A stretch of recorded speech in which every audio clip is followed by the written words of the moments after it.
What I wanted to talk about today was the tips for investors on signing the contract. So, my name is Thomas O'Regan. I'm a professional investor here in Australia, and I have an 11 property portfolio. Me and my wife have an 11 property portfolio. Now, I make these videos because I want to educate people on how to get started and grow an investment portfolio in property. For me, investing in property has changed my life. I've literally made more money in property investing than I have in my entire career outside of property combined. Every amount of money I made outside of property, which was a 19-year career, I made more than that in property in a far shorter space of time. So with today, contracts.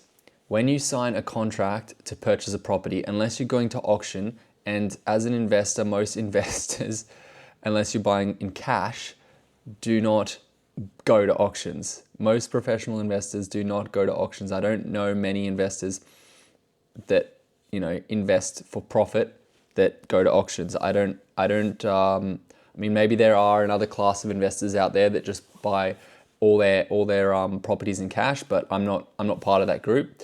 I use finance, and the reason I use finance to buy properties is because you get a much better return on investment. You get a better return on your money if you are yet leveraged in property. Won't get into that today, but yeah, with the contracts, you always want to have your contract subject to finance. Subject to finance basically means if for whatever reason the banks will not lend you the money, then you can pull out of that contract. And yes, there are different, in different states, that clause means different things, but it's a pretty general clause that you'll put on a contract here in Australia. And it means that if you do not, if the banks will not lend you the money, if for some reason that is the case, then within that time period, you can pull out of the contract with no serious implications, no serious losses of money. You might lose a small amount of money, but it's nothing compared to what you could potentially lose. The second clause that I wanted to talk about that every single investor should always use, and unless you're buying off the plan, and once again, if you're an investor, you probably shouldn't buy off the plan. I don't know anyone that is buying off the plan, doing good deals off the plan. Off the plan, you don't make any money on off the plan deals. And I may be wrong, but just take my word for it. If you're looking to make money, if you're looking to grow your investment portfolio, don't look at properties off the plan. But yes, the second clause you must get on an established building is building and pest inspection reports. So building and pest inspection reports are something that you need in your contract so that you are protected in the case that there are any termites in your property. And unless you're a professional termite expert, there's a pretty good chance you wouldn't know.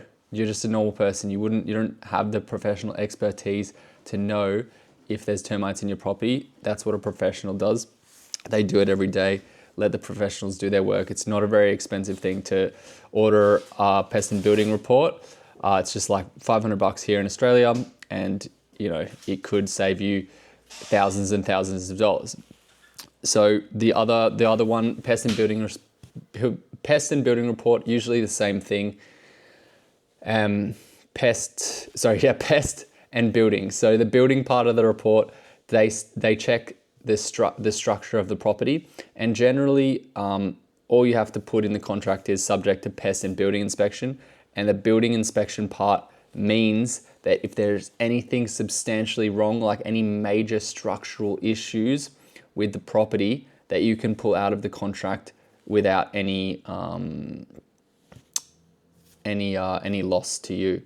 So those are the two main clauses that you should put in pretty much every single one of your property deals if you're a property investor that's not looking to lose all your money. All right, thanks guys. Hopefully that helped. Bye.